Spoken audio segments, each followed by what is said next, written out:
Hello, my name is Reese Hayes. I'm the Chief Litigation Counsel for the Kansas State Board of Healing Arts. Today, we will be discussing boundary violations and the investigative techniques that you could utilize in investigating those types of allegations. Now, boundary violations may come in many different forms, from sexual in nature, as you can see, or those in a financial in nature, where the provider solicits a financial relationship with the patient that is outside the course of their medical patient relationship.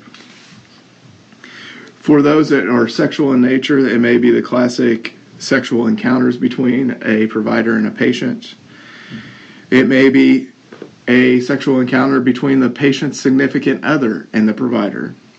It may involve inappropriate touching of a patient, deliberately watching a patient dress or undress, kissing or hugging a patient, making inappropriate comments to a patient or in front of another patient, requesting details of a sexual history that are not clinically indicated, or even soliciting a meeting or a date with a patient or a patient's significant other. When first addressing these types of boundary violations, you obviously want to investigate what happened, where it happened, when it happened, and how the incidents occurred. You'll want to know whether it was a consensual encounter, and the facts that you investigate, do those correspond with a consensual encounter? You also want to determine what the patient's physical condition was prior to, during, and after the alleged behavior. Was the patient impaired by sedation, other medication, or did the patient have cognitive issues? You also want to determine whether the impairment was due to the actions of the provider. For example, did the provider prescribe medication that caused a cognitive issue with the patient? Did the provider prescribe a medication that caused a situation where the patient was more apt to agree to do the behavior that the provider is wanting the patient to do? Does the patient have mental issues? Meaning, do they have a mental cognitive ability to be able to actually comprehend what is going on? And you'll want to find out whether there was any injuries that occurred due to the alleged behavior of the provider. You also want to determine where the allegations occurred. Did it occur in the office or in another professional setting, or did it occur somewhere privately where the patient was alone with the provider? You also want to determine, did it occur during the course of treatment? For example, did it occur during a patient visit? And you'll want to determine how many times it occurred, and were there different locations? Did it progress over time? For example, did it start with an inappropriate touching and then progress into a full-blown sexual relationship? You will also want to determine what the interactions were between the provider. First, you want to know, how did they meet? Did they know each other prior to the provider-patient relationship? Or did their relationship start solely because the provider was treating the patient? You'll also want to determine whether there was planning, manipulation, or grooming on part of the provider. Did the provider attempt to deceive the patient? Did the provider do anything to control the situation and events? For example, did the provider ensure that they were alone with the patient and did not use another person, another medical professional being there as a chaperone? Did the provider do anything to gain the patient's trust prior to the incident? Did the provider have an exit strategy to keep the patient quiet? For example, did the provider have some form of information to hold over the patient to ensure that they would not tell anyone about the incident?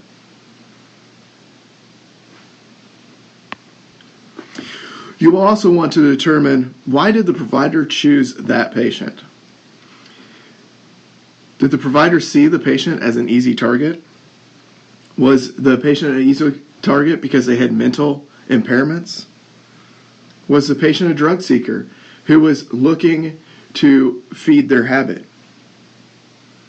Was the patient a member of a vulnerable population? For example, was it a child? Was it an older person? Was it a homeless person? Was it a chronically ill person? Were they mentally impaired, etc.? What was the state of the patient when they presented to the provider? You also want to determine whether the provider wore down the patient's resistance to the relationship. Or in other words, did the provider groom the patient into the relationship? Were there multiple requests for encounters outside the office that occurred to wear the patient down into agreeing to meet with them? Was there a large number of patient visits without a clinical reason for that large number of patient visits? Once again, another indicator that there may have been grooming occurring. Many times, the complainant in these allegations is the patient themselves, and that may be where you want to start first. But ultimately, you'll want to interview the patient at some point in time in your investigation. And you'll have to keep in mind, they may be reluctant to your interview and to being interviewed. They may be reluctant because they're still in the romantic relationship or in the inappropriate relationship. Or they may still be a patient of the provider. And they may not believe that there was anything wrong with the relationship. Many times they feel that they have received good care from the provider. And they may feel that they owe the provider something, meaning an allegiance. And they do not want to get the provider into trouble. Now, depending on what occurred, they may feel ashamed or embarrassed because of what occurred. And they do not want to relive the events that hurt them so badly.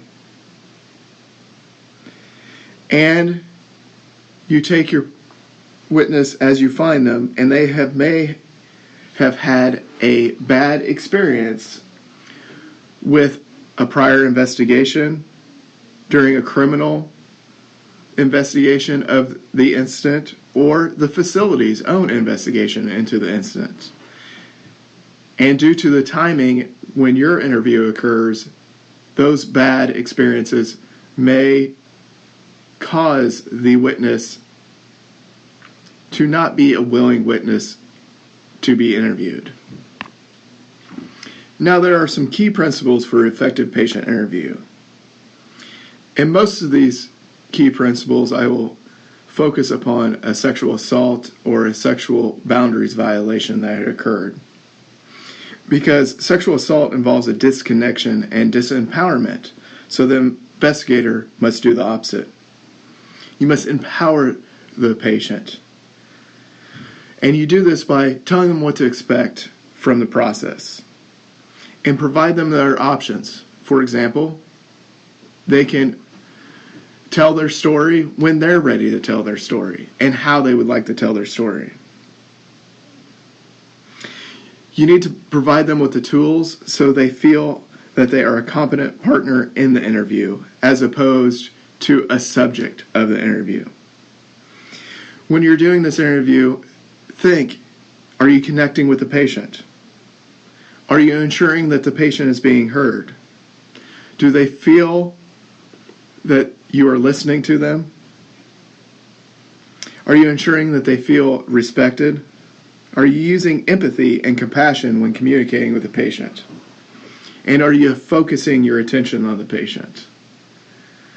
You can do this by reading the body language of the patient to ensure that you're having an engagement with the patient rather than just getting the facts.